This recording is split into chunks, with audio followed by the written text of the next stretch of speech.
When they finally found Ted, this mountain had been holding his secrets for months. You see, he was inside of a Forest Service trailer miles from the car, way out in a place that nobody expected to find any of the 5 men. And you see, the weird part wasn't that he was there, it was, well, he didn't die right away. You see, somehow, after vanishing into the snow, one of the missing men seemed to have made it to the shelter and stayed alive for weeks.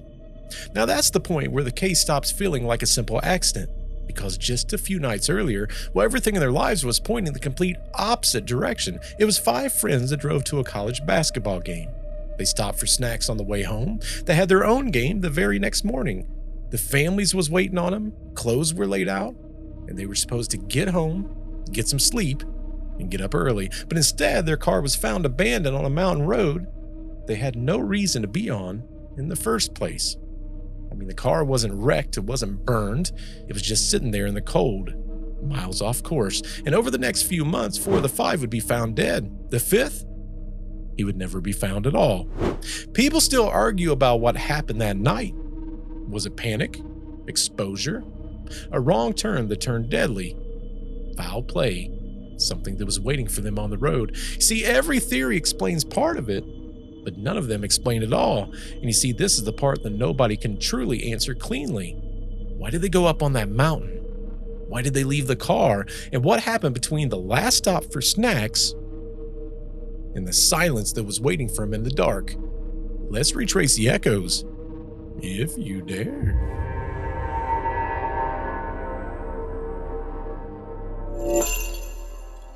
Now, before this became one of the strangest missing person cases in American history, it was just a normal Friday night.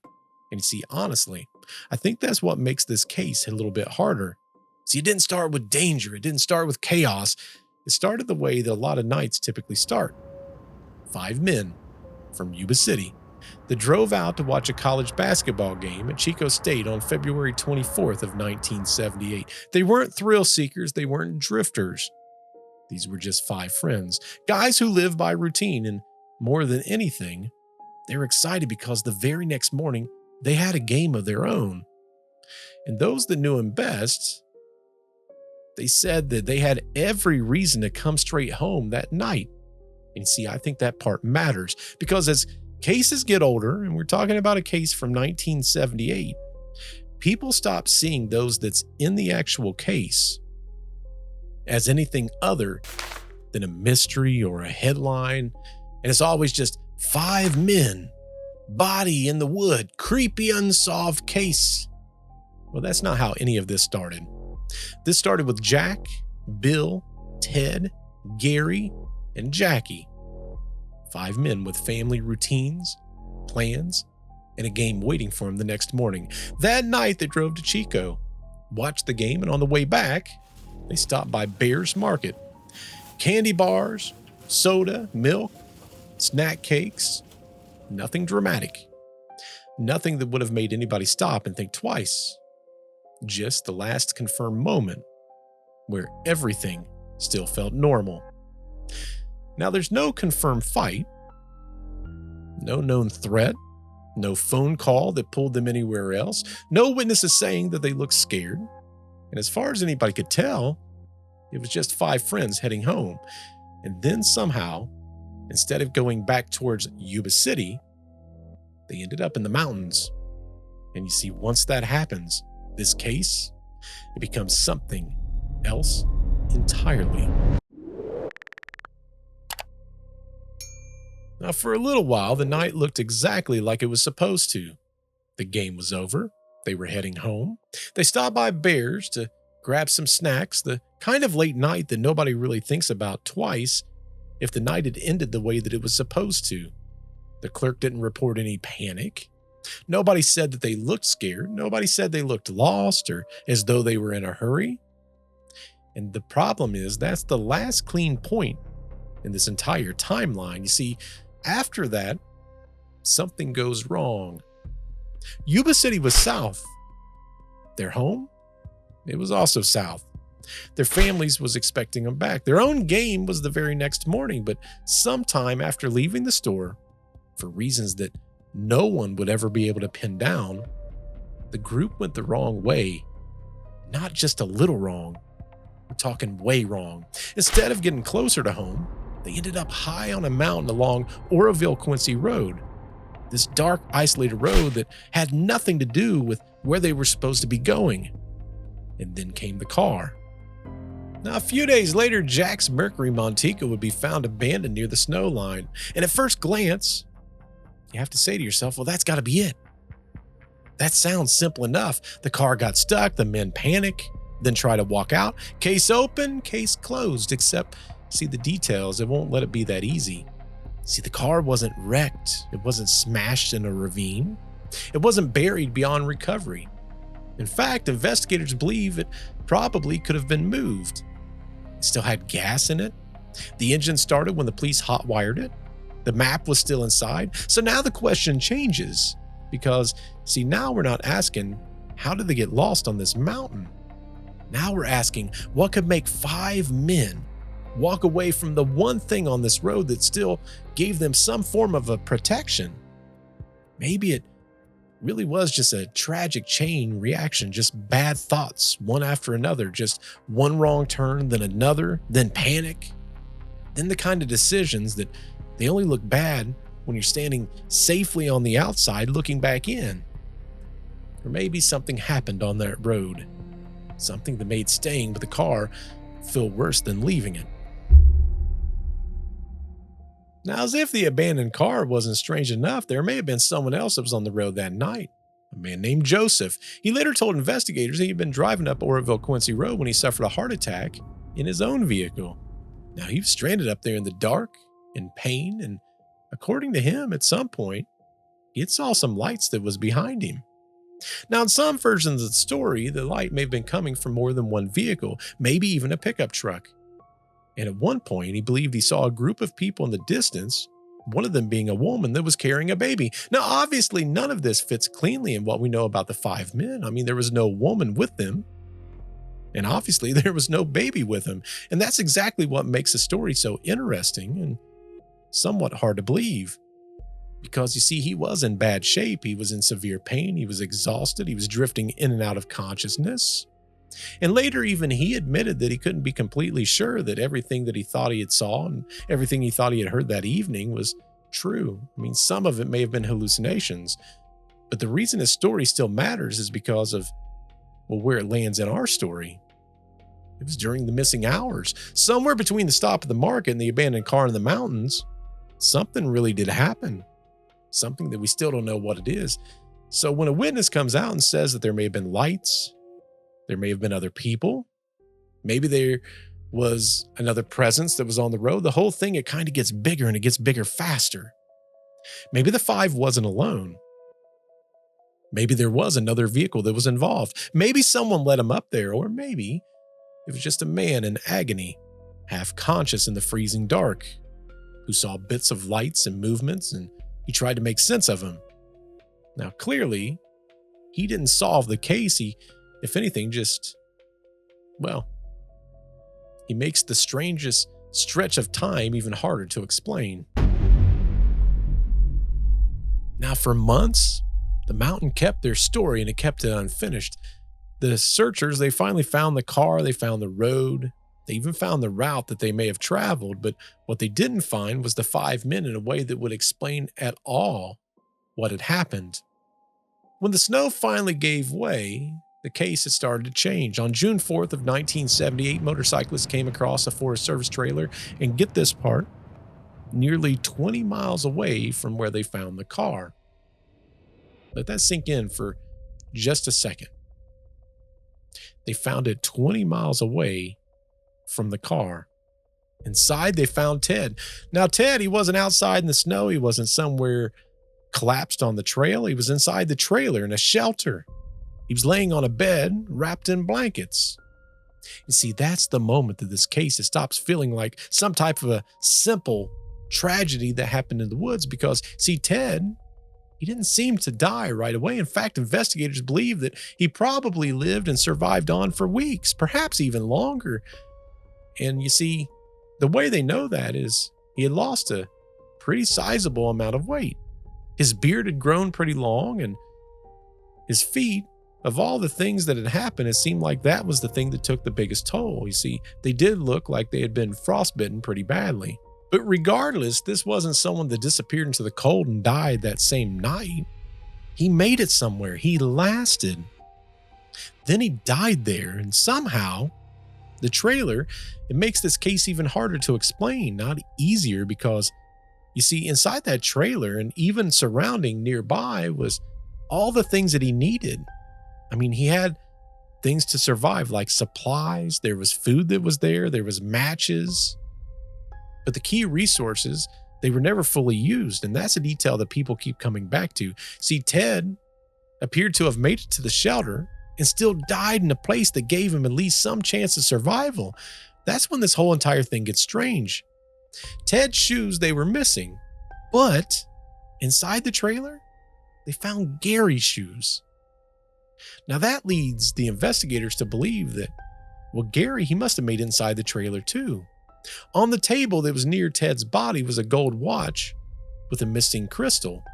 And you see, Ted's family, they said that absolutely never belonged to him. They have no clue why it would even be sitting there. Now that doesn't prove that anyone else was there, but it does leave you with one more unexplained thing in what is already somewhat of a strange story. Now, Ted had also been wrapped in sheets and blanket in a way that suggests that someone else had to have helped him wrap himself up. But you see, Gary, he was never even found. So now the mystery isn't how did they get up the mountain? Now it becomes a question of what happened after they got there. Who made it to the trailer? Who left the trailer after they got there? Who was still able to move? See, that's the, if anything, midpoint turn for me. Not that they died, that one of them actually had a chance not to.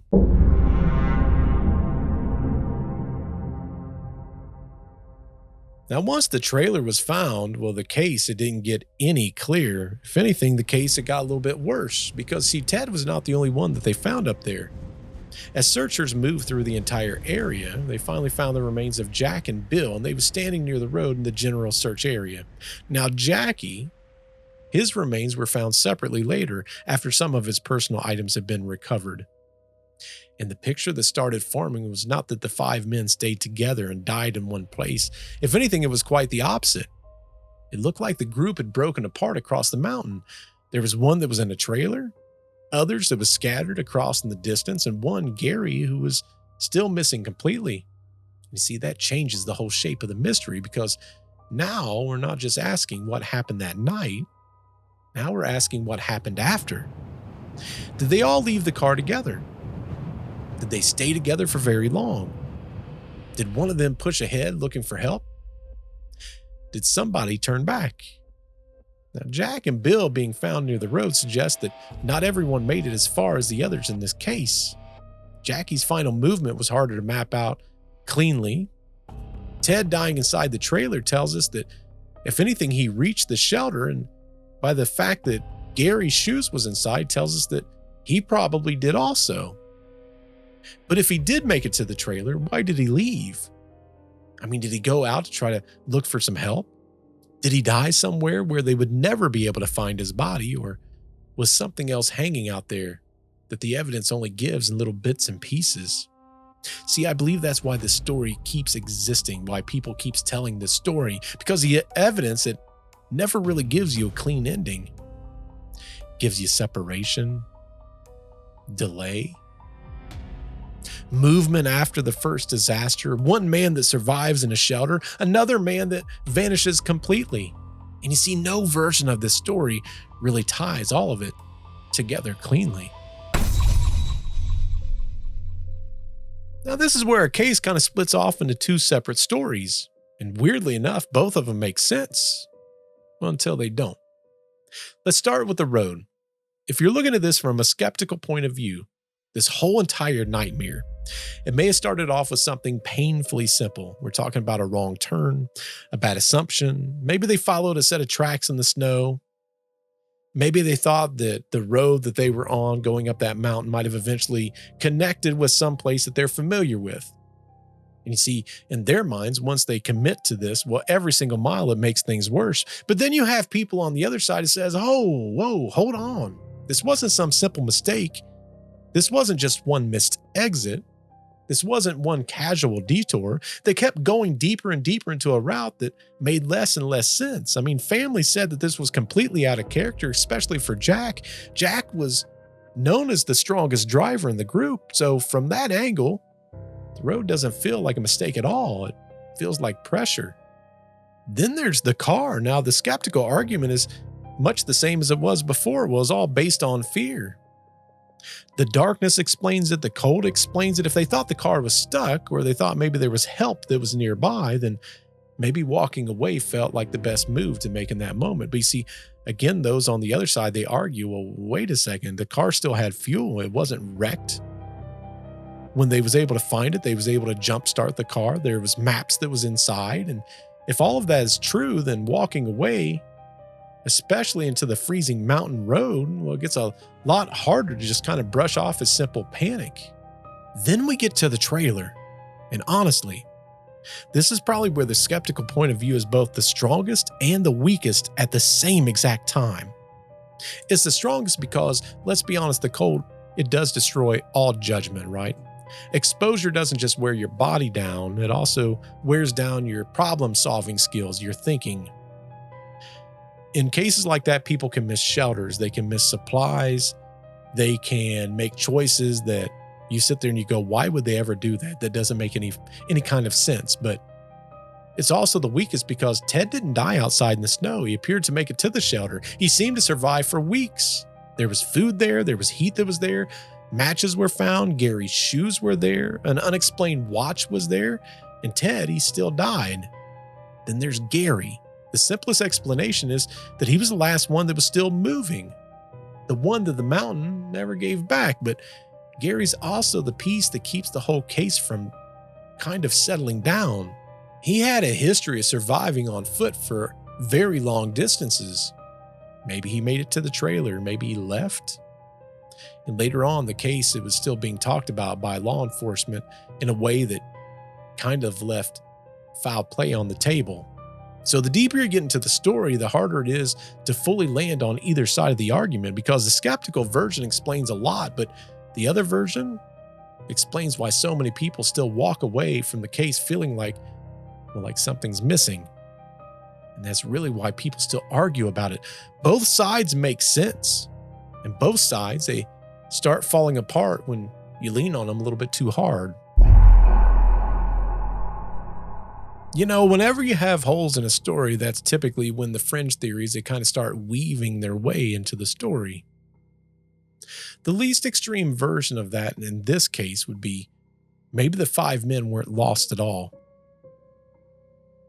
Maybe they were led. Maybe they was led onto that mountain, redirected and pressured, talked into going somewhere that they never should have went. Then the next theory gets a little bit darker.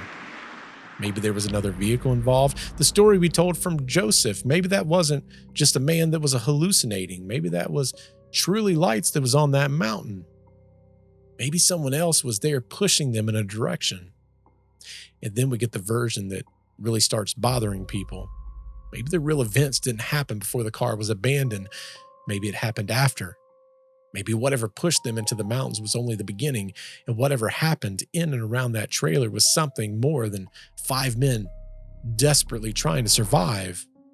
Now, to be clear, there's no solid evidence for the wildest version of this case, but when a story gives people an impossible road, a workable car, a man surviving for weeks in a shelter, an unexplained watch, another man who vanished completely, people, they start trying to fill in the blanks, because when the stories don't close the case, well, people start trying to close it themselves.